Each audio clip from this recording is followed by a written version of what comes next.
Okay, so today we will start a new topic which is going to be on naming. But before I do that, there were a few slides from last time that we have not finished. I'm going to go through them quickly and then we will switch gears and start this new topic on naming. So if you recall, last time we talked about two things. One is we talked about persistent messaging systems, message queuing system. And we talked about streaming system, which is audio and video streaming.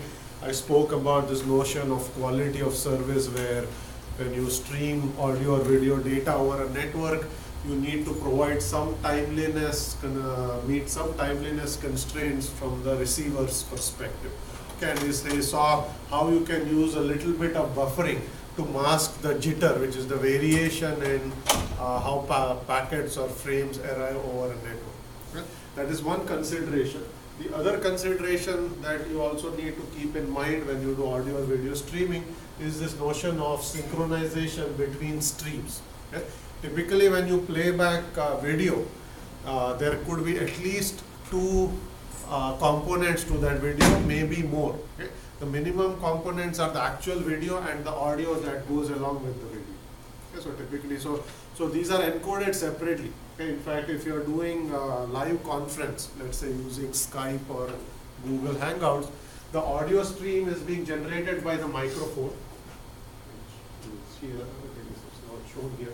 The audio stream is being generated by the microphone. The video stream is being generated by the camera. So two separate devices are capturing data. And this data is then basically either interleaved or sent as two different streams. It depends on the protocol. In some cases, you take the audio and video data and you clump it into one stream and send it. In another case, you may send it in multiple streams. Okay? If you have stereo quality audio, you may have more than one audio stream itself, a left stream and a right stream for the left speaker and the right speaker and so on and so forth. Okay? Now, since you have captured data from multiple devices, also when you play it out, you play them out on different devices. So the audio is typically played on a speaker, which is what is shown here, and the video is shown on your monitor. Okay? Now, and so there is a data that is being played out on two separate devices concurrently. And from the user's perspective, the audio stream and the video stream need to be synchronized. When you're showing an image, you need to also display the audio, play out the audio that corresponds to that image. Right? If they are even slightly out of sync, you will not have what is referred to as lip sync. Lip sync means when your lips are moving, you need to hear the same words. Okay? And sometimes you will see that if your system is not properly synchronized, the person appears to be saying something, but the words that you are hearing don't correspond to the lip movement. So that is stream that is out of lip sync. Okay? So you need lip synchronization, which means whenever you are playing something, the audio that's corresponding more or less to what you are playing out needs to be actually played out on the speaker. Okay? So the question is, how do you achieve this? Okay? How do you achieve synchronization? Okay? Because if you just simply send the two streams independently and you just play them out, because the delays are variable, you may go out of sync. You may receive more audio data and less video, and the audio may start playing out further and you're showing some previous frames when the audio has moved forward or vice versa. Okay? You don't want that to happen. Okay? So the simplest thing you do when you have to do synchronization is you're going to timestamp. Okay? So when you capture, let's say from the microphone, an audio sample, and your camera also captures a video sample, you basically just put a timestamp. You take the clock value and you put some timestamp saying this audio was captured at time t, this video was captured at time. So when you play the two things out, you want to make sure that the audio and video data you're playing out have the same timestamp.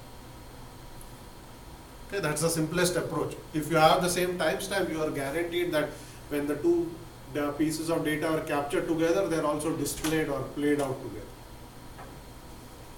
Now, if you are doing the capture of the audio and video on the same machine, timestamping is a trivial problem. You just look at the local clock on the machine and you put the same timestamp. Okay? But there may be scenarios where the audio and video may be captured using independent devices, okay? Or multiple machines, multiple cameras. Okay? So in this case, unless the machine's clocks are not synchronized, you will not get synchrony. Okay, if you basically have two machines, even though you may be timestamping the audio and the video, the clocks on the two machines may not be precisely synchronized. So you are stamping them with the values when they were captured, but if the clocks are not synchronized, when you play it out, you'll go out of sync. Okay? Is that clear? So these are things you need to keep in mind. Okay? When you are playing out audio and video, synchronization considerations also come in play. They are related to this timeliness constraints, but sort of in a different dimension.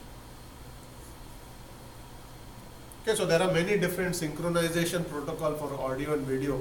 We will not go into them here. Just the high level concept should be clear that when you capture audio and video data from different devices, microphone, cameras, you need to inject a timestamp, and when you play it out, you want to play data with the same timestamp. Okay, when you capture them all on the same device, the timestamping is trivial, you're using the same clock. When you use different devices, then you need to ensure that the clocks are synchronized, otherwise the timestamps won't make sense and you will lose synchronization. Okay. So that is synchronization, and the last couple of slides will relate to multicasting and one-to-many communication. Okay, when I spoke about streaming, I said you can have webcasts where there is one sender, multiple recipients. Okay, and so you send once, and that data reaches, whether it's audio or video broadcast, reaches multiple recipients. Now this is achieved using a technique called group communication or multicasting. You are communicating with a group, or you are sending data to multiple recipients. Okay, this term is in networking is referred to as multicasting. Broadcast means you send to everyone.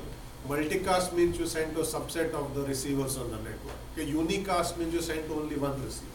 Typically, all of the communication that we have been talking about messaging is unicast, is one-to-one.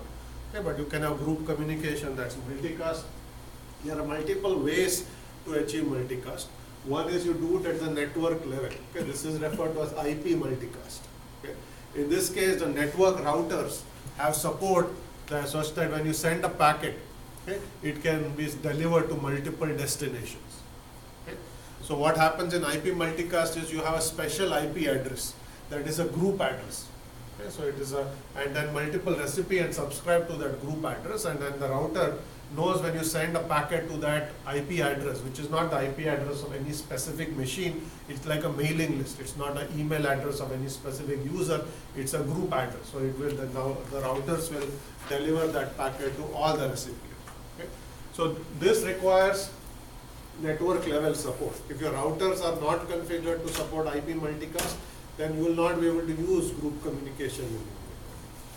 Another technique to do this is to do what is referred to as application level multicast. Okay?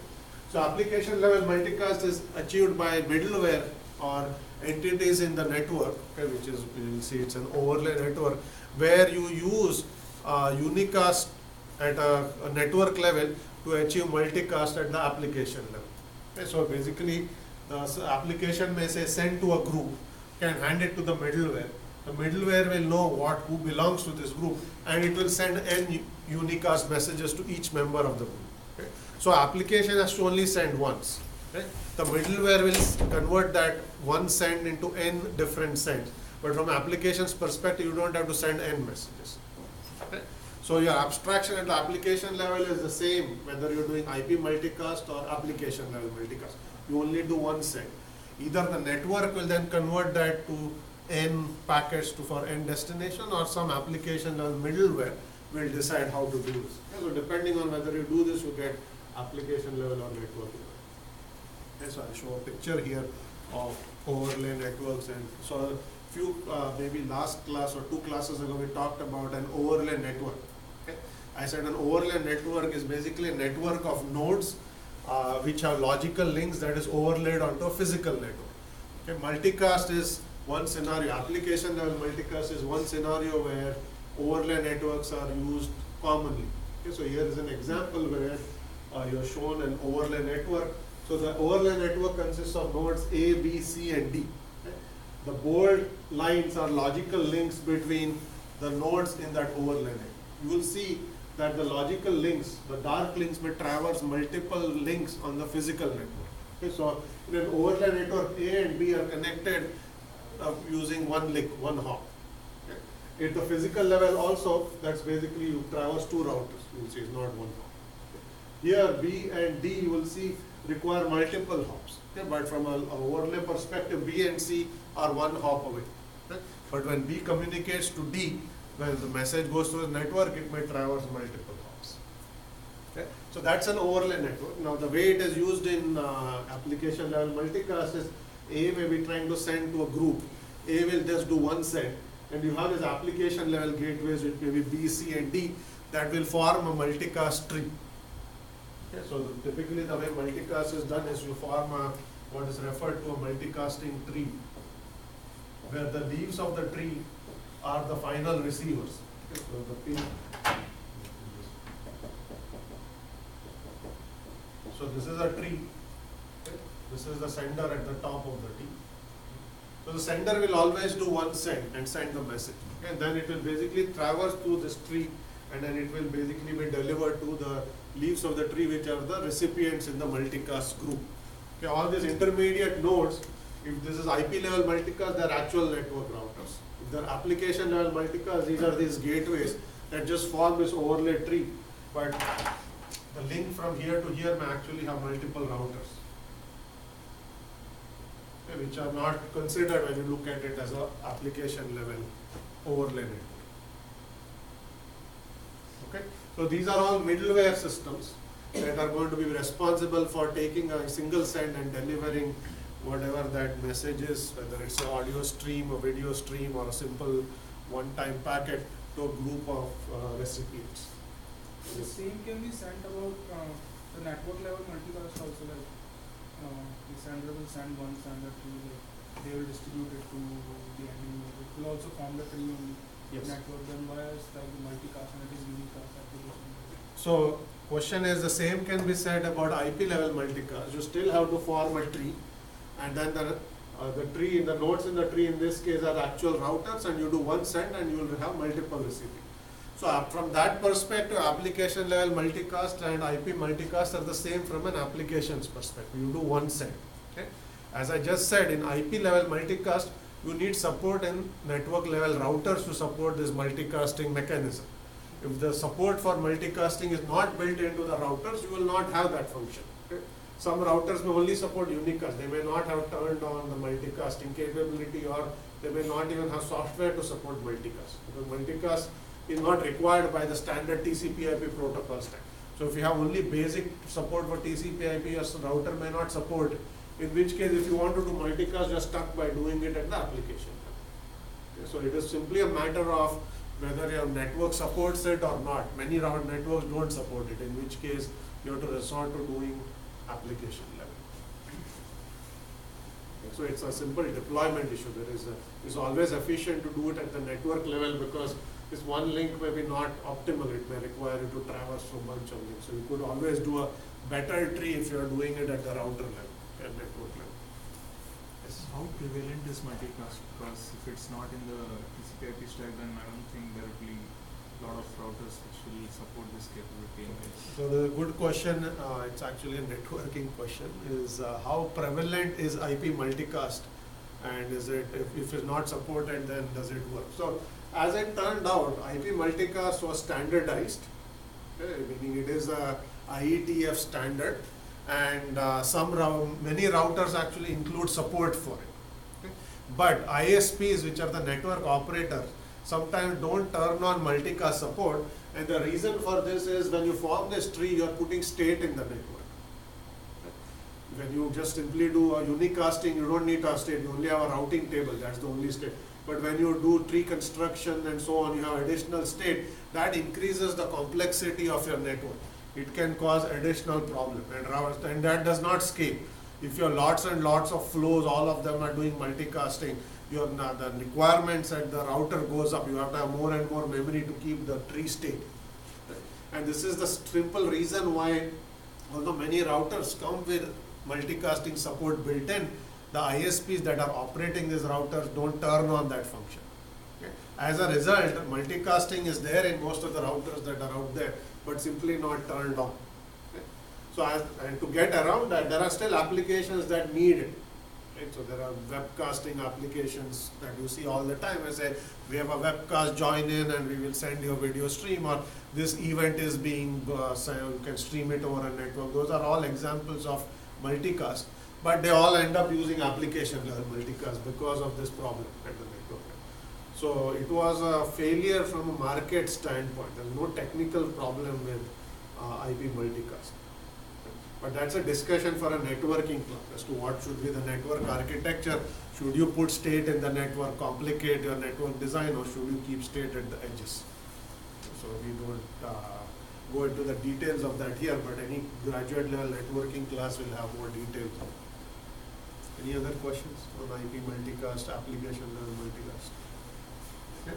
So there are many issues which we are going to gloss over here when you want to implement a multicasting system. Where the main issues would be construction of a tree that is efficient from a network perspective. There are n recipients, one sender. What is the right tree to construct? Okay. And the right tree is the one that has the minimum number of intermediate nodes.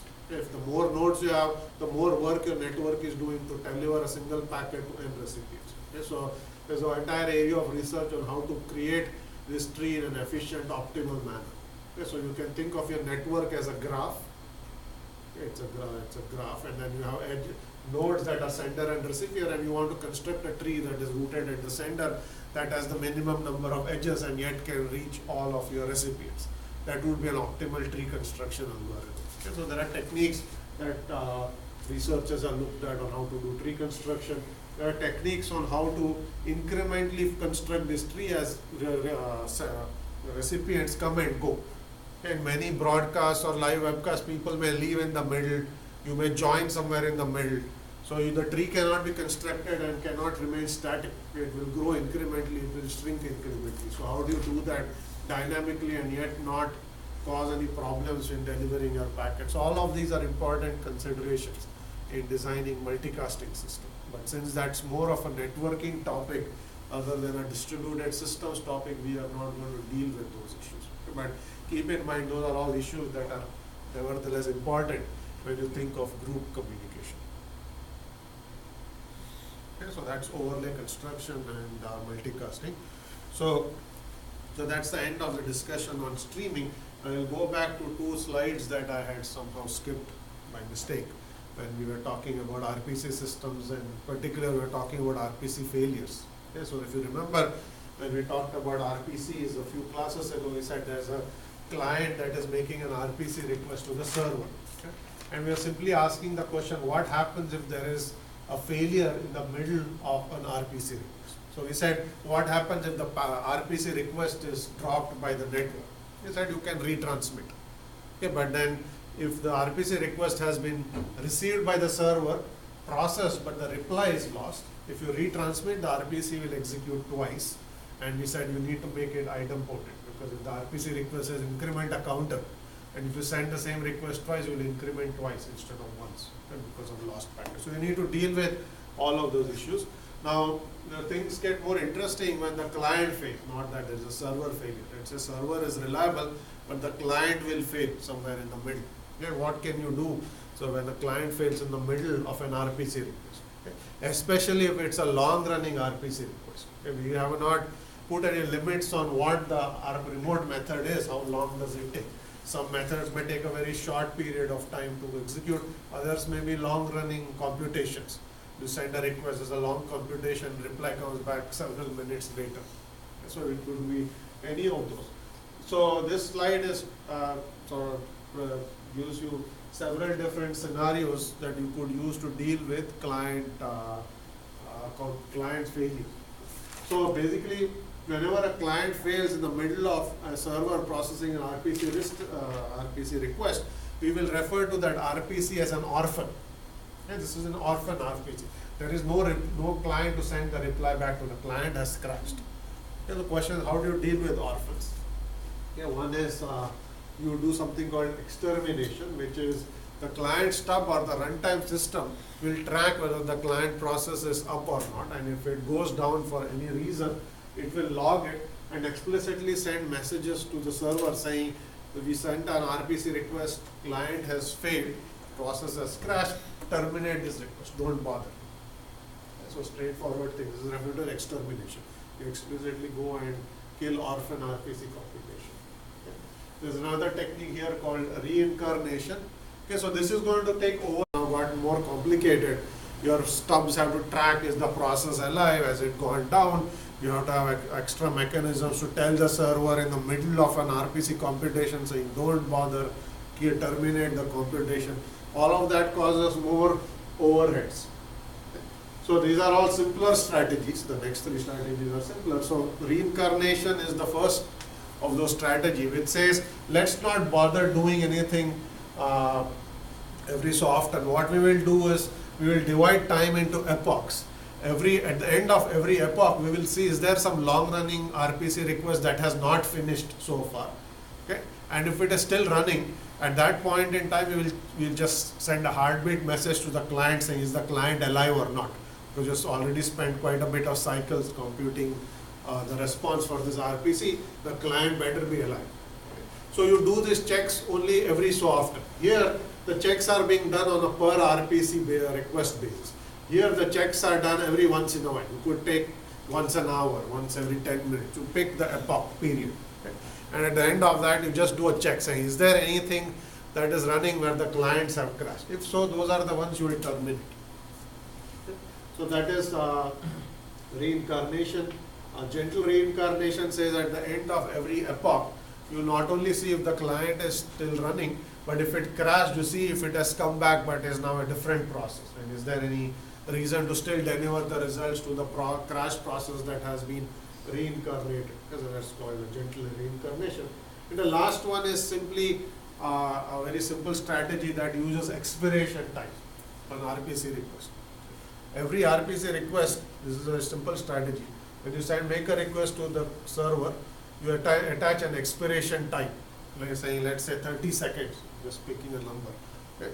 If the RPC request hasn't finished and 30 seconds of the time has expired, then the server will explicitly contact the client saying the RPC is still running, is still computing, time has expired, do you want me to continue or not? Okay. If there is no reply from the server, you can assume the server is either not interested or crashed and you terminate. And if the client is, or if there is no reply from the client, you can terminate.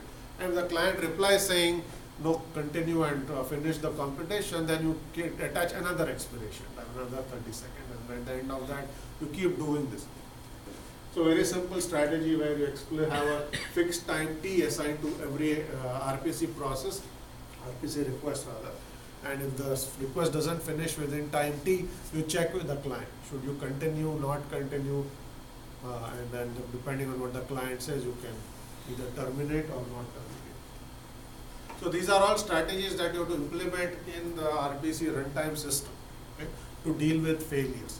Okay, the bigger takeaway is that when you have RPC like systems or any client server systems, the moment you add failure handling, okay, your design becomes more complicated because you have to deal with all sorts of scenarios. The packet was dropped, the server crashed, the client crashed, and you have to deal with all of them. Okay. The normal case where everything goes fine is the simplest of the scenarios. Okay. That's the base case. Okay. And when we talk about fault tolerance, we'll come back to this. We'll say that this is true of any scenario. Okay. When you want to deal with faults, your system design is going to be more complicated.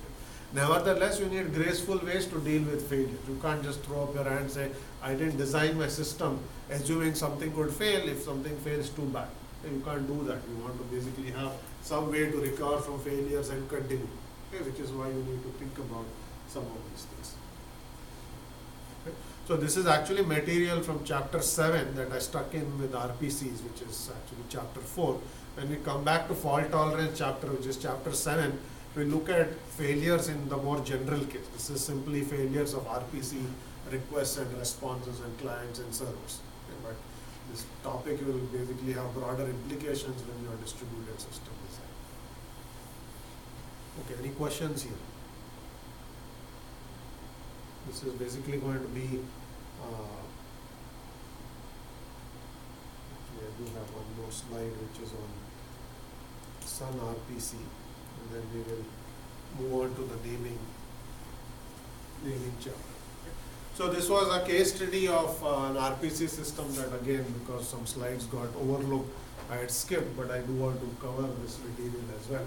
So This is Sun's RPC system. The reason I have this as a case study is for historical reason. This was the very first system that implemented RPCs in a commercial operating system. So RPCs were developed as a research idea by a student actually. I think I mentioned this as part of their PhD thesis. So it was something that came out of research, and then Sun had this operating system called Sun OS. They said this is a good way to design distributed applications, and they put RPC systems into in the OS. Okay. And the reason they did that was actually they were designing distributed file systems called NFS, okay, which is still used today. You may know of Unix-like systems that use NFS. When we talk about distributed file system, we will revisit NFS. Okay. So NFS was the very first commercial application that was built on top of Sun RPC. Yeah, so they designed the RPC library to implement NFS, and they said this RPC system has broader use than simply for implementing a network file system. So let's make the libraries available to programmers for any arbitrary application he or she wishes to write. Okay, so they made it available, so then you could use RPCs to implement whatever applications you wanted. Okay, so that's sort of the history. Saying it was one of the first ones that was developed for use with NFS, but then also made available as a standalone package for designing other applications. Okay. Now in the early days, Sun RPCs actually was designed to run on UDP. The reason for this was since it was designed for NFS. NFS was a network file system that operated over LAN. Okay, it was assumed that in a LAN or an Ethernet environment, packet losses were rare. Okay, there were not too many packet losses. When you send a packet over the internet, the probability it will not reach its destination is much higher. If you send a packet over a LAN, okay, which is your own network, which is much better provision, it gets to the destination with much higher probability. Packet losses are much lower in LANs than they are in WAN environments. And because it was designed initially to work over LAN environments, they said why bother setting it up over TCP where you have to pay the three-way handshake overhead and so on. Let's just use UDP because failures will be rare. And when failures do occur, we'll use the techniques that I was talking about on the previous slide to deal with them. Okay. Now subsequently RPCs became very popular and you use them in any client server applications that even operate over WAN. So in this case, using UDP does not make sense. So subsequent versions use TCP. So if you are writing your application for the lab in C or C++ that use RPCs, you will still have this flexibility of using UDP or TCP. Okay, until many years ago, UDP was default. TCP had to be turned on using a compile time flag. Okay, now they have switched. Now TCP is default because most distributed applications are now WAN based, not LAN based. So TCP has become default, but you can use compile time flag to use UDP. So both of those protocols are still available to you. When you use TCP, at least the packets won't get lost. TCP is responsible for retransmission. You still have to deal with client and server failures. In UDP, packets might get lost and you have to decide what to do if a packet is lost and so on. Okay, is that clear? So what the system does is it provides you what is referred to as at least once semantics. What at least once semantics says, if you send an RPC request and you get a reply back, the system guarantees that your RPC method has executed at least once, maybe multiple times, because if you are using UDP, you may retransmit, it may cause your system to re-execute the RPC. So if you get a reply, you are guaranteed that it would have at least executed once, otherwise the reply wouldn't come back. But you could have executed more than once. Ideally what you want is you want exactly one semantics. But Sun's RPC only gives you at least one, which means at application level you have to deal with what happens if a request comes twice because the packet gets lost and you use UDP or some such thing. So UDP is at most once. If the packets get lost, you don't do anything. Okay. And then I also mentioned this notion of external data representation or XDR. This was another contribution that Sun made, okay, which was saying RPC systems don't have to run on homogeneous systems. Okay. They can run on different platforms, Windows and Linux, on RISC architecture and Intel architecture. So when you have heterogeneous systems, you have to have the RPC runtime system deal with formats, little Indian, big Indian, 32-bit machine, 64-bit machine, and do all the right translations. Otherwise, things will not be interpreted the right way. So the way it works is, every time you send an RPC request, you take all of the parameters and you translate them into an XDR format, which is the agreed upon standard, saying integers are always sent when you send it over a network in this format. Floating point numbers are sent in this format, and so on and so forth. When you receive it at the other end, you will receive something in XDR format, you then reconvert that to native format. So by doing this translation, you can ensure platform heterogeneity and interoperability. Okay, so these are all ideas that actually came out from the very first implementation of an RPC system, and they're still there with us in some shape or form today. Okay, so that is all I have as far as the topic is concerned. We are going to start a new topic on naming, but there is a parable that we start a new topic. So this one is going to be about, it says the cow, but it's actually the mathematician, statistician, and the economists. Okay. And the story goes as follows. So there's a group of these three individuals traveling on a train in Scotland. Okay, so, and then they look out and they see a nice meadows and they see a cow. And then the economist says, hey, look, there's a cow here. The cow just happens to be black. And he says, look, all cows in this country are black.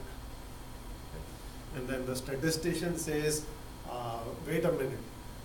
You cannot make that assumption just because you see this cow and it's black. All you can say is that in this country there is at least one cow that is black. And then the mathematician says, that's not at all true.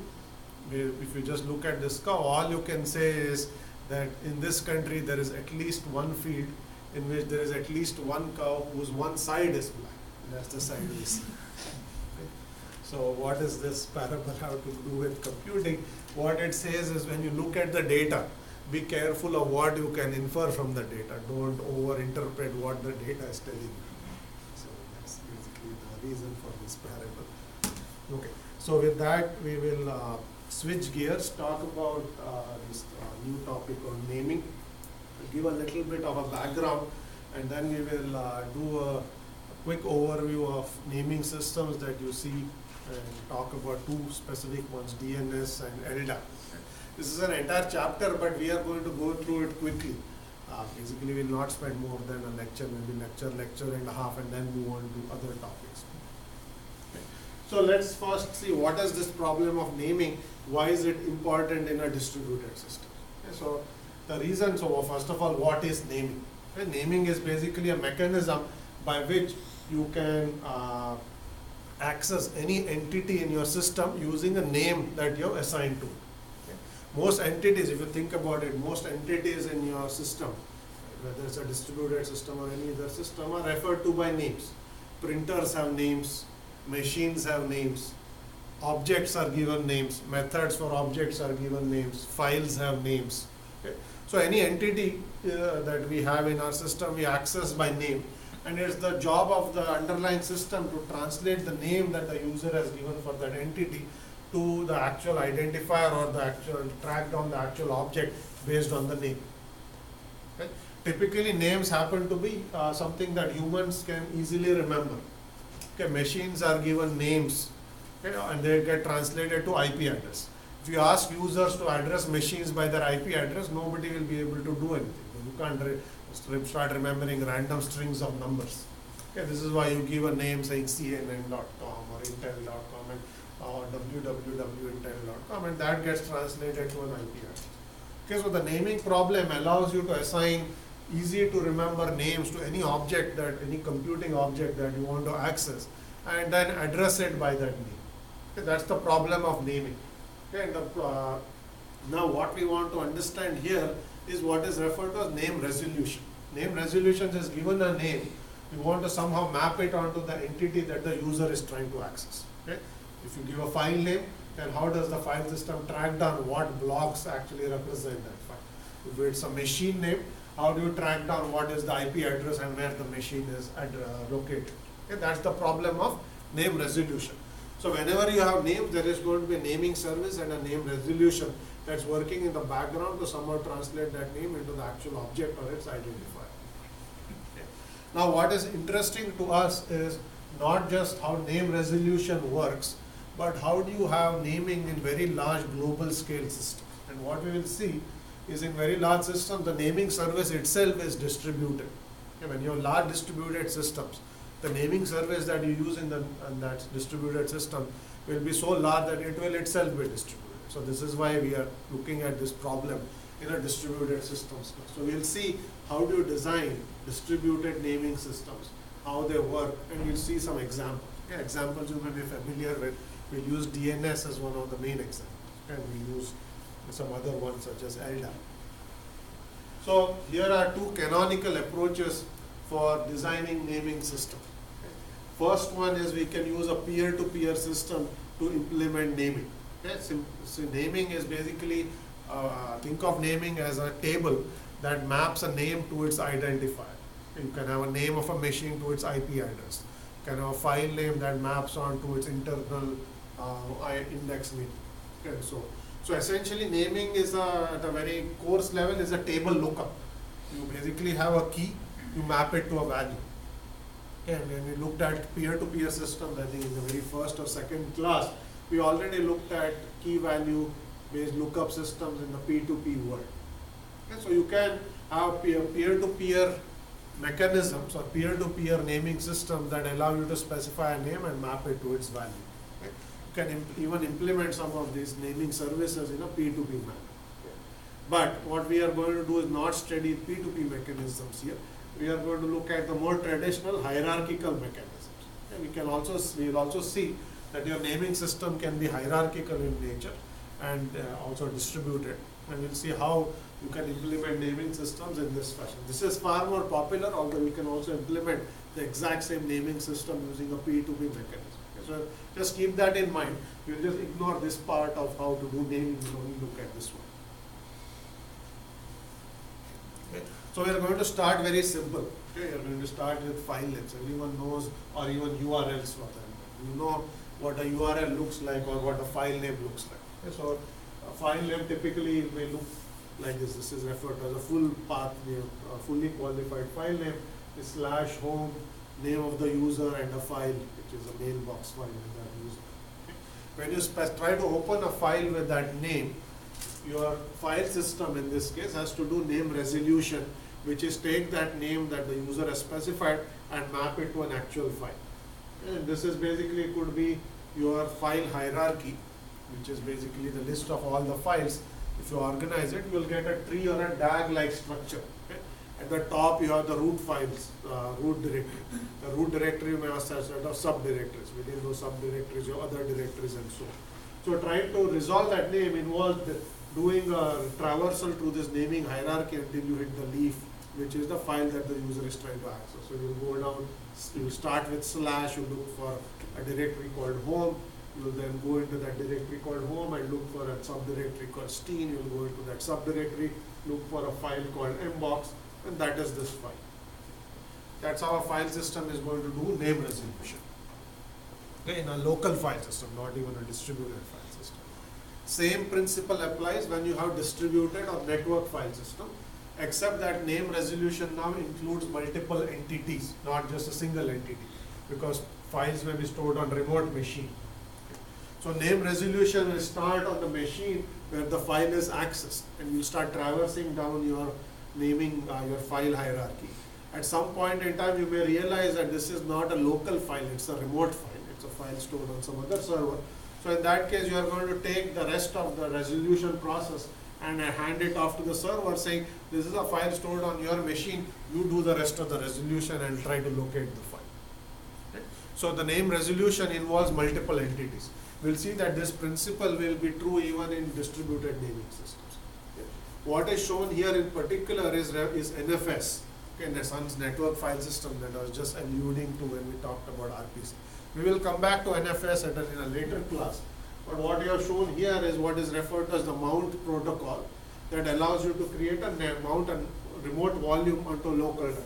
This is at a network drive, which is the E drive or an F drive that maps to a remote server. Same mount protocol is the same idea in the NFS mode. Okay, or in Mac you can mount a remote volume using AFS protocol. So every file system allows some sort of a protocol that allows you to construct a network or mount a network volume and give it a local way to access it. Okay, same is true in this case, in the case of NFS. We'll come back to the mount protocol later. But what is important from a naming perspective is to realize that name resolution in a distributed system will involve multiple entities. Part of the name can be resolved here, the rest of the name may have to be resolved at some other machine, and there may be more than 2 machines involved in any general scenario. In this case, there are only 2. Okay. So with that background or that simple example from file system, let's look at naming in large distributed system. So first thing is when you have very large distributed systems, we'll assume that the namespace is organized hierarchically. Same idea as file systems where you have a root directory, subdirectory, subdirectories and so on. That's a hierarchical structure. We will assume the same is true in a global naming systems. Okay. And that's true also how names are assigned in the internet. Okay. So if you have www.umass.edu, that's a hierarchical name. Okay. EDU is the root level domain. That's a domain that includes all educational institutions. UMass is a subdomain within that global domain. It's a university within the list of all educational institutions. And this machine www is a web server, which is a machine within this domain. Okay, that's a hierarchical structure. Same structure is used in any large global naming system. Okay, and you'll see the file systems use global name structures, URL use it, machine names use it. So most large scale systems will use some sort of a hierarchical structure for naming. And we'll see that the naming service itself will have multiple layers. It is also hierarchical. And in particular, we'll talk about 3 layers. The global layer, which is the highest level layer. The administrative layer, which is the layer for an organization.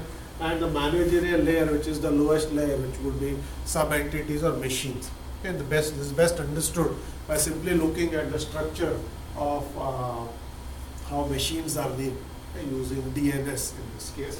DNS starts for domain name system. Okay, so you have basically domains, and within domains your subdomains, and then your machine. Okay, so this is basically a picture of how machines are named in the context of the global DNS system. Okay, so at the top you have the global layer, okay, within the DNS. Those are the top level domains. Okay, so you will have .com, .edu, .gov. There's a domain for each country. Is .us, .netherlands, .in, so you'll have a whole list of them. And most recently, only a few weeks ago, there were several hundred more domains that were top level domains that got approved. Okay, so you will have now, you can have .name, .accountant, .museum, so there are a whole bunch of these top level domains. So that list doesn't grow very frequently, but every once in a while you may have additions. Okay. So those represent collections of entities. Within that, now the next layer is the administrative layer. So basically for each of those top level domain, you may have some entities that belong to that domain. So in .com, your list of all companies. .edu, list of all universities, and so on and so forth. Okay, so you have here, you have a university. Okay, and within that university, we'll have subdomains. So there are departments. Okay, so this is just as your CS is a department within UMass. So your CS, UMass, EDU. Here your CS, Yale, EDU. Okay, so you have domains, subdomains, and so on. Okay. And at the bottom you have machines. So this is your managerial layer. And those are the leaf of the naming hierarchy. This is a name hierarchy, okay, in the context of DNS. Same naming hierarchy will be, or similar naming hierarchies will exist in any large naming system. Okay. So at the very top level is the global layer. This is the administrative layer. This belongs to, in this case, each node represents an organization. And within that you may have sub-organizations, and then you have root level, leaf level entities. In this case are machines. They could be whatever objects you are trying to access in the naming system. Right. Now as you will see, As you go down the hierarchy, there are more frequent changes. Okay? Machines come and go far more frequently than universities come and go. Okay? And the root level domains rarely go. They sometimes come, but even that is a rare event. Okay? So there are more changes down the hierarchy, fewer changes at the top. Okay? So that means the higher level things are more static with the hierarchy, and at the lower levels in the hierarchy, there are more dynamics happening. This has some implications in how you design the system, as we will see. Which I'm not going to go into most of the entities on this slide, but you will see that global administrative and the managerial layer, we are trying to analyze along various dimensions. Okay, whether how large is it, how frequently changes happen, and so on. So as I said, and then how many nodes you have. At the top level, few. Here you have many. At the very bottom, you have lots of machines within an organization. Okay, there are much fewer organizations than there are machines. There are much fewer top level domains than there are entities in that domain. Okay, so the tree basically goes quite broad as you go down. But as I said, since there are more changes at the bottom, this has implications on what you can do from a caching perspective. Okay, when you do a name resolution, when you map a name, let's say, to an IP address, okay, how long you cache it depends on at what level you have resolved it. Okay. The more lower down you go in the hierarchy, the less frequent, the less time you should cache it for, because there are many more likely changes happening at that level. And we'll talk about that again when I show you some other material. So now just trying to finishing up the discussion on DNS. Okay, the bottom level domains that you saw, they are machines, but in DNS you can have different kinds of records that represent machines or other kinds of information about machines. Okay. So the most common one is referred to as an A record in DNS. A record is actually an address record. It takes a name of a machine and maps it to its IP address. This is the most basic kind of record you can have in a naming system. As I said, this is a table. Okay, if you have a record or an entry in the table of type A, that is simply going to take a host name and map it to its host IP address. Okay. You will have also frequently what are called CNAME records. These are referred to as aliases in the DNS system. Okay. A machine in DNS can have multiple names. They will all map to the same IP address. Yeah, I'll show you an example of that. And then you can have what are called MX records, which refer to if you are sending mail to a particular machine, what is the mail server for that organization and so on. So there are many different types of records. The most important ones will be A records and C records. I can show you some examples here. So if you have any Unix machine or some such machine, you can basically see. So if you want to try to resolve the name www.cs.umass.edu, if you just do host and do it, you will see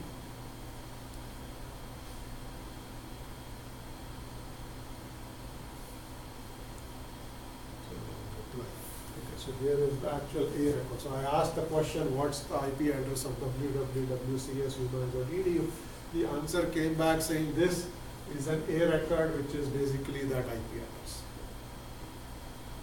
Okay, so that's simply just, I mean, you don't have to write down the IP address. It is just an example that shows you how name resolution is working in this case. So what then you see a lot of other data that you can pretty much ignore. This tells you what are the naming servers or DNS servers that have that entry. So you will see that there are some DNS server at the UMass level, there is one in engineering, there is one within computer science. These are all naming servers, DNS servers that have that entry. Any one of them could have answered that. Okay, so it says they are all, and then there are some additional information that you can pretty much ignore. So that's the long form. I'm just going to show you the short form of the reply. So if you just do host and give a machine, you will basically typically get an IP address. Okay, that's an A record that says that machine has that IP address. Okay. Now let me show you a C record. So if you now give another name, in this case I'm trying to resolve the name of our group, research group. Okay, that's our web server. You will see that the first line says that last.csumass.edu is an alias for none.cs.edu. That's the actual name of the server. we give it a second name called LASS, that's the name of our research group, so that's an alias, that's a C record. And then it will say the machine itself, none itself has that IP address. Okay. And you see the last line says that mail for that machine is handled by, and it gives you the name of mail server. That's an MX record, which says anytime you want to send mail to a user on that machine, you have to send it to that other machine instead. That's the one that will receive mail on behalf of the machine.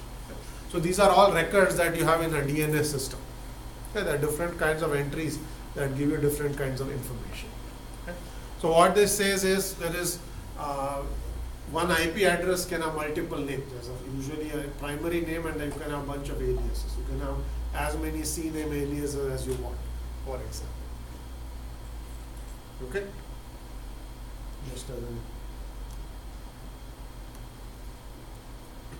okay. So now, any questions on this?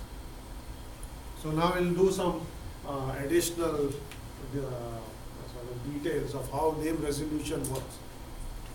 So assuming you have a global naming service, let's say keep the DNS as an example, we will see if you now, when I said go resolve www.cs.umass.edu, what happens?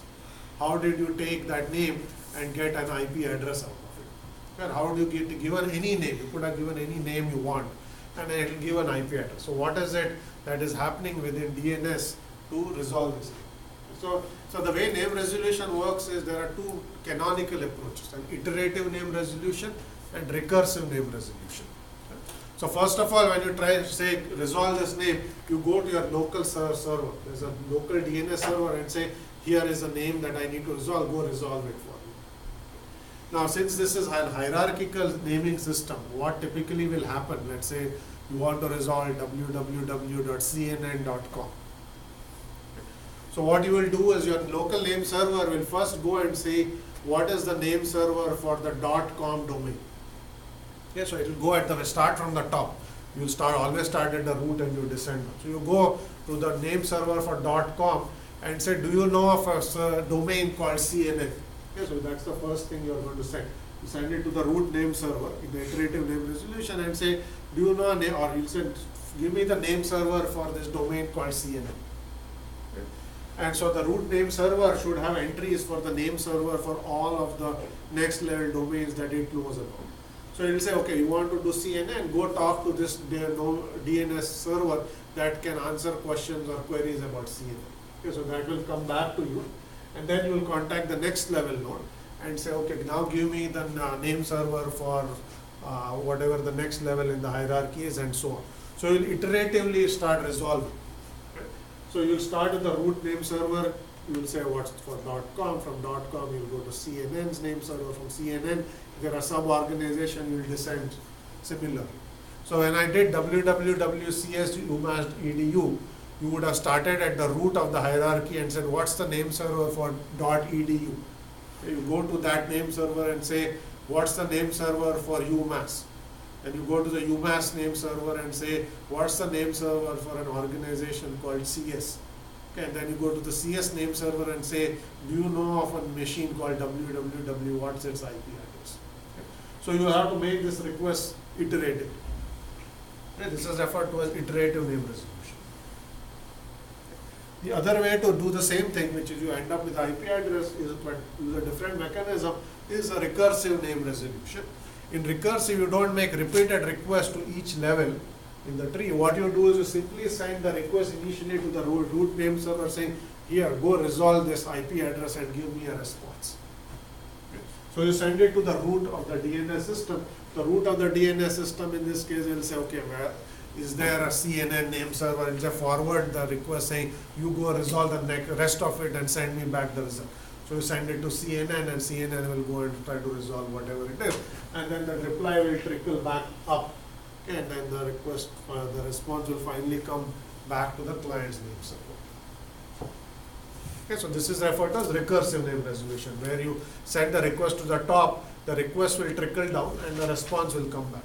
In the iterative one, what will happen is each level will send back a reply, and then you can go back and look at the next level. Okay, so now we want to compare the differences of the advantages or disadvantages between recursive and iterative name resolution. Okay, so let's have some quick discussion of what are the pros and cons. Anyone have ideas or comments on this? Which might be better under what scenarios?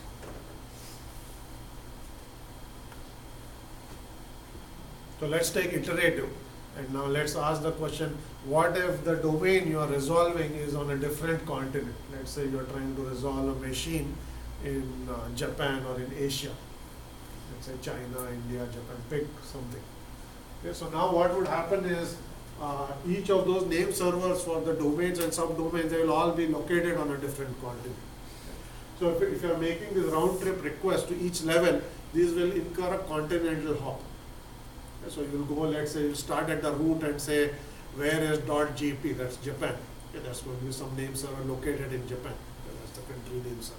So then you'll send a request after Japan and say, where is some subdomain in that. That will also be in Japan. So each of these requests is going to incur a long round trip time.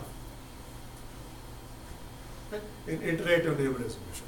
Now the same name you are trying to, and here you are trying to, that .nl is Netherlands. Okay, that's the machine name for the author's department, FTP server. Okay. So now let's see if you do the same thing using recursive name resolution.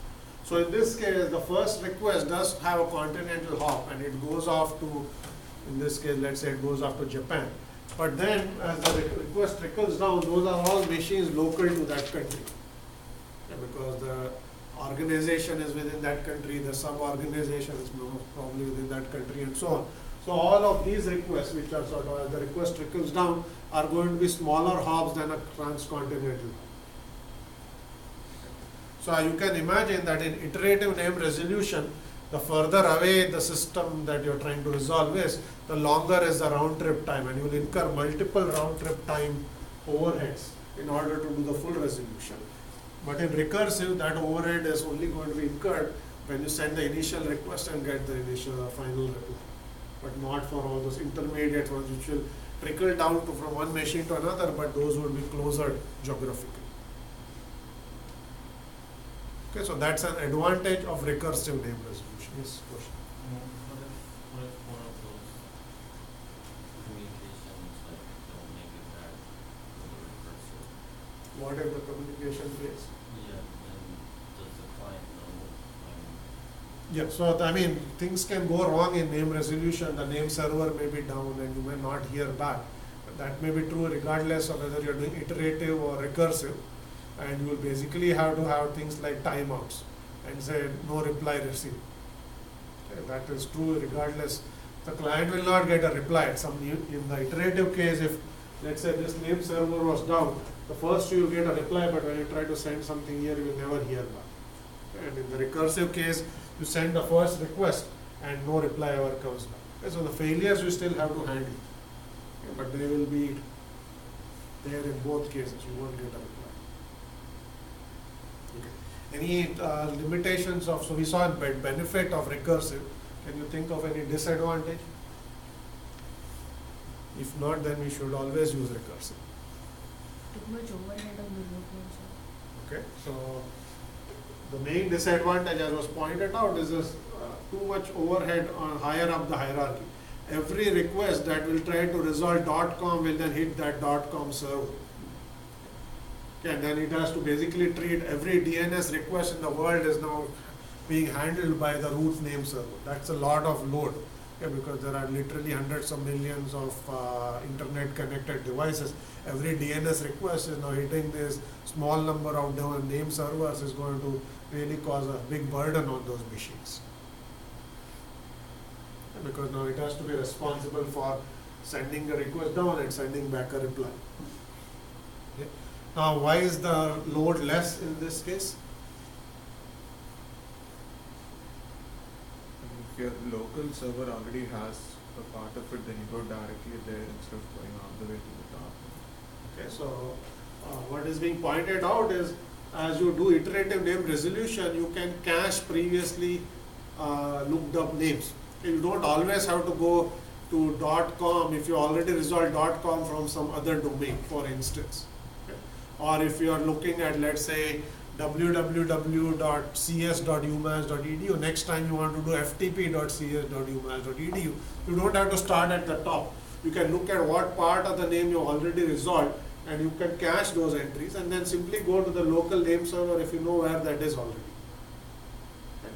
So by caching at the client end, you can reduce the load on higher level domains. Top level domains rarely change.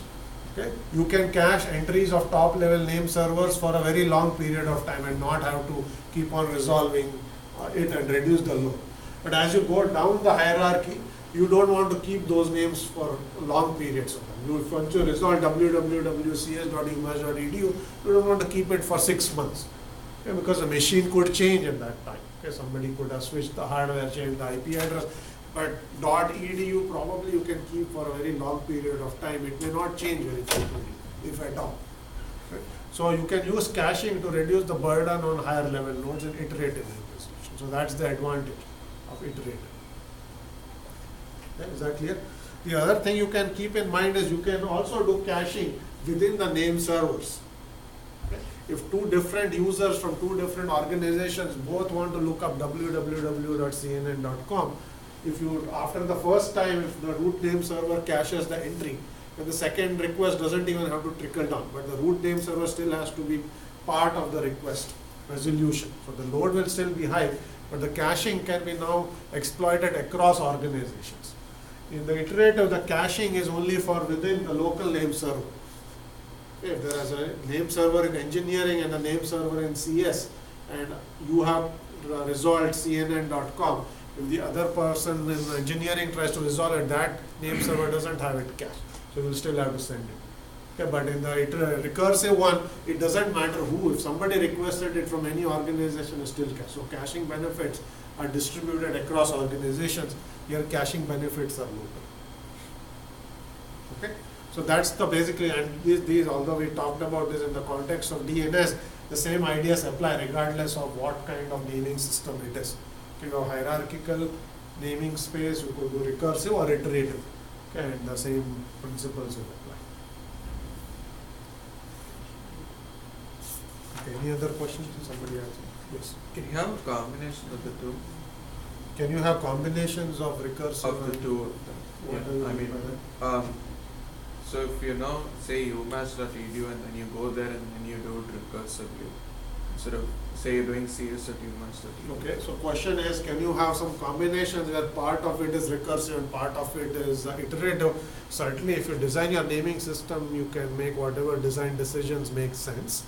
Okay, so those are the two canonical ones. You can mix and match if it makes sense for the application you're trying to design. In most cases, it's one or the other because it's simpler to keep it that way. But yeah, I don't think there's any reason to not combine if there was a good reason to do it. Okay, so we already talked about this DNS resolution and the pros and cons. I'm not going to go into the details here. So here are just some entries from the DNS records of, in this case, the author has chosen to use his organization. So you will see there are A records which map on a name to an IP address. There are MX records which say this is the mailing server for it. There are CNAME records. Typically they are used for aliases. So www dot something is typically an alias for some other machine. Okay, it just answers as the web server for that organization. Same with FTP server is also typically an alias. The mail server is an alias. The machine name may be different, but if you run a mail service, you call it, give it mail dot something. Okay, so those are all aliases. These are A records. Okay. So when you have an alias, two machine names map onto the same IP address. Okay. You can also have the reverse, where one machine name maps onto different IP addresses. And here is an example where star.cs.this machine actually has two A records. Okay, so either of them will answer as that name. Okay, so it's a reverse. So to think about this a little bit, when you give a machine name, typically it maps onto a unique address. Okay, it's all very common to have two names, one alias, a nickname, and a real name that maps onto the same address. But the reverse is also true, where one name can map onto two different machines. These are two independent machines, they are not the same machine. Okay, but they have the same name. Now this is often used to deploy replicated services. Okay, so web servers are a good example. If you have a very popular website, you can actually have replicated web servers or multiple machines with different IP addresses, all can answer HTTP requests for that domain. So then your www dot whatever that domain is will have multiple IP addresses, not one. And you can then send your request to any of those. Most large websites will operate in a replicated mode where that one name will have multiple IP addresses. Okay, so I can show you some other examples if you, so let's take CNN, I think is a good example typically. So you will see if you resolve www.cnn.com, you get 3 IP addresses here. These are 3 different machines that all run the CNN website. You can contact your web browser, can pick any of these and connect, and you will get the same content. Okay? And the reason for this is the workload that this website is servicing is so large that no one machine can service it. So you can have a list of machines, all of them can answer. So this is a reverse where one name maps onto multiple IP addresses. Okay, so you can have one-to-many name resolution, many-to-one name resolution, and so on. Okay. Now, in this case, your browser is left to decide which of these actual machines to pick. Typically, when browsers receive multiple responses, they simply pick the top one. Okay. And you will see if you resolve this multiple times, you will get that list in a different order. Okay, so let's try to do it again. So the next time I ask, look at the 48 machine came at the top. Okay. So what DNS is doing is also allowing you to do load balance. If browser simply take the first request, you always return them in some different order. Different browsers will connect to different machines in that pool, and the incoming load is now gotten distributed across machines. This is a very coarse form of load balancing using DNS, where you have a round robin, it's called round robin DNS, where successive requests, you will simply basically take the top one and put it at the bottom, and you return the list in cyclic order to different requests. So the idea is different browsers will connect to different machines in that pool and distribute the load. Because if you return it in the same order, even though you have multiple machines, you will always connect to the first one, and only that machine will see most of the load. So you just cycle through. This is one very simple form of load balancing you can use with DNS. Yeah. Another form of load balancing can also be smarter, where not only do you return a list, you can actually put your web servers in different geographic regions. And you can see where is the client that is making the request, and only send one reply, which is the local, the closest replica. Okay, let's say you put one replica of CNN in America and one in Europe. When you try to resolve, you see where did the request come from, where is the client. And depending on where the client came from, you actually send back a reply that points it to the local copy or the local replica. Okay. So you can do this form of the DNS name resolution as well. Okay. This is often used in content distribution networks, and I can show you an example. If you actually, let's say Dell. So if you try to resolve, let's say www.intel.com, okay, it has given us, it does some stuff, but in the end it gives us 2 IP addresses. Okay. Now it depends on, it so happens that that IP address at 192.189 is actually an address within UMass. Because UMass has this 192 thing, so if you can actually look at that.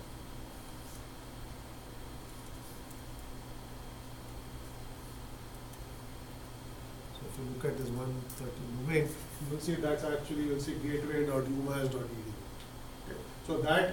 So what this is saying is, if you want to access this company's website, the machine that is going to give you that response is actually a machine within UMass. The reason this has happened is this content distribution network has actually put a cache locally within UMass, and that cache actually holds some copy of the web pages that that website actually provides. Okay. So the DNS in this case is smart enough to figure out the name resolution request came within UMass. Okay. that it had placed a cache, a web cache within that organization, which is UMass, and that web cache actually has content from this other website, and so it is pointing you to something that is very close by. This is going to give you very good performance, other than going to a web server that maybe in this case Intel is located on the west coast. You don't even have to make a cross-country hop, you're going to make a local LAN hop and still get your web page. So you have DNS mechanisms or name resolution mechanisms that are very intelligent.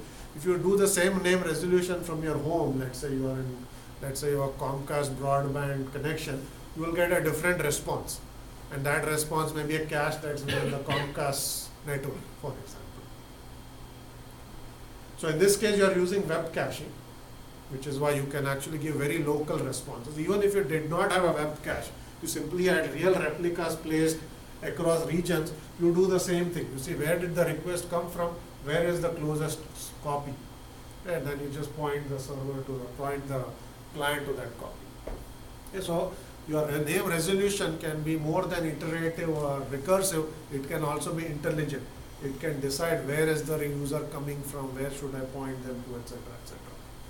Okay, so all of these tricks you will see being played when you talk about DNS. Okay, any questions on this? We'll come back to content distribution when we talk about web and web caching, but this was just an example of what is happening within the domain name system. So now we'll talk about a different naming system. We talked about DNS as one example. I'm going to give you an example of a different naming system. In this case, it's referred to as X.500. Okay, this is a general purpose naming system. Okay, DNS is used for one purpose only, which is to take machine names and map them to their IP addresses. But a naming system may need to do different kinds of lookups. Okay, you may need to look up names of printers, you need to look up people and their phone numbers. You can use variety of different types of lookups. And for this more general purpose lookups, you have more general purpose directory service. Yeah, DNS is a very specific case, you can only handle one kind of name. Okay. Now also, as you generalize, the kinds of queries you can make can also be more general. Okay. In DNS, you have to specify a machine name and you get an IP address. In more general purpose directory services, you can do what are called wildcard lookups. Okay, think of yellow pages, think of a real telephone book. Okay, you want to look up the name of a plumber, their phone number. You don't know the name of the plumber, you only know that you want to look up a plumber. Yet you can go to the right category and say look up whatever plumber you want and find somebody's phone number. How do you do that kind of lookup here? If you want to now, if your telephone book is online, not in a paper copy, you want to say, I want to look up a plumber. You can't specify the name and say, give me their phone number, just as you do in DNS. You want to just look up the type. Okay? Give me any entry that matches type plumber. That's the kind of query you want to make. You will not say, give me Joe the plumber. Okay? That's not what you're going to say. And so you want to be able to do more general purpose queries on your naming system. You want to specify types of records rather than a specific name and do the lookup. So all of these are now supported in this more general purpose naming systems. X.500 is just one example. Okay? It is a global standard, but it's a very complicated standard. So what is actually used in practice is a stripped down version of X.500 that's called LDAP, okay? Lightweight Directory Access Protocol. It's a very broadly used directory service. Practically any LAN environment will have some form of an LDAP service. Every operating system uses some form of LDAP. Okay, if you have Windows, you have Active Directory. That's the naming service that Windows uses. This is where username and passwords are stored. This is where printers are stored. You can use it to store phone numbers and whatever else you need to store about your organization in a naming service is stored in there. Unix-like operating system use an open source version of LDAP called OpenLDAP. Okay, both are LDAP versions. Even Active Directory is a form of LDAP. So it is basically the same idea as X.500, somewhat simplified. So you can provide strings and you can do lookups on those strings. I'll show you an example of how this works in UMass. So if you know, UMass has this People Finder service on their main page. Okay, People Finder is a LDAP service that you can use to look up people and their phone number. Okay, so you can as you can imagine. Okay, so here is, I'll just show you. So you could, rather than give, if you give a full name, you will get a unique entry. So if you, let's say, if you give my name, it pops up my entry within the UMass LDAP. Okay. But you can do more general searches. Okay, this is a sort of a fully specified query. So if you give a common last name, let's say Smith, you will see that that's a wildcard, so it returns a whole bunch of entries. All of them match this last name Smith. So you have just done a query saying, give me all records that have a name Smith, last name Smith, and you get a large list that comes back to you. In DNS, you couldn't do that. You can't say, give me all machines in cs.umass.edu. You can't do a lookup that says star.cs.umass.edu and get a long list. There is no such way to do that lookup. You have to always give a full name. Okay? In this case, you can give partially specified requests and you'll get all matching entries. Okay? This is why it's more generalization. So I said you can look up plumbers, you can give partial names and it will give you responses and so on. Okay, so that's basically LDAP. And the namespace is hierarchical, just as in DNS. You can basically, the way you specify it is you have different kinds of records. You have C records, that's the name of a country. You have L, which is a locality. You have OU records, that's organization. Then you have something called CN, that's a common name, and you can have different types of servers and people names and people telephone numbers and so on. So it's a hierarchical namespace, same scenario as DNS. This is just a path to that namespace where you start with the country, organization unit. This is just showing you using use of LDAP to store local machine names and their IP addresses. Locally within a LAN, when you want to do a resolution, you can look up LDAP rather than sending your request to DNS.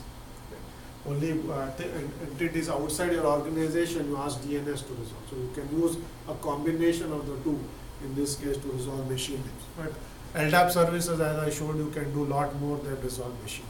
This is where your passwords are stored. When you log in, if you have a network server, your username password is stored on an LDAP server. Okay, so you look up the user, your encrypted password will come and you will match it, and if it's right, then you will be allowed to log in. That's another typical use of LDAP services. So last slide here is what happens when, so all of our discussion has assumed that the entity we are trying to resolve is static. It doesn't move around in your network. But there are many scenarios where entities will move. Okay? And the question is what happens to the name of that entity. Simplest example is, let's say you take your laptop. When you come here, you connect to the UMass network. It gets an IP address. You go home, okay, and then you connect it to your home, let's say broadband network, you'll get a different IP address. Now let's say it's on Comcast, on Verizon's network. Okay? So typical scenarios, when you move, your name is going to change, your IP address is going to change. Okay? So in this case, what happens is any connections that were alive when you were here, when you go home, they will all break because your IP address has changed, your name has changed.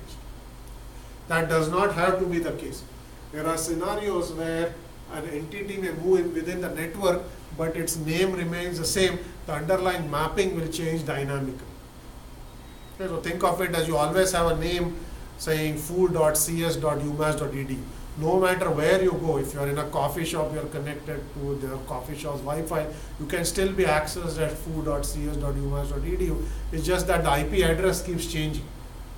Okay? In some cases, the IP address also doesn't have to change. You will still have the same IP address, but something will figure out what your current location is and forward you packets. Okay, there's a version of IP called mobile IP. That's what is shown in this picture here, which basically encapsulates this principle. So what that says is always a node has a home location.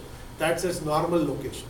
When it moves around, there is something at a home location that keeps track of the current location of that node. Okay? And if somebody tries to connect to it, packets come to your home location, and then this whatever entity is tracking it is going to forward it. So it's like a forwarding address.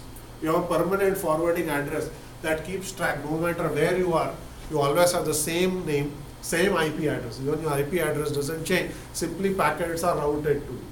Okay, no matter where you are. Okay, so that's this If you do this within the IP context, you have something called mobile IP. Okay, this is especially true when your cell phones and so on, which are not at all static. You can keep driving wherever you want. If your real mobile IP, your IP address actually wouldn't change at all.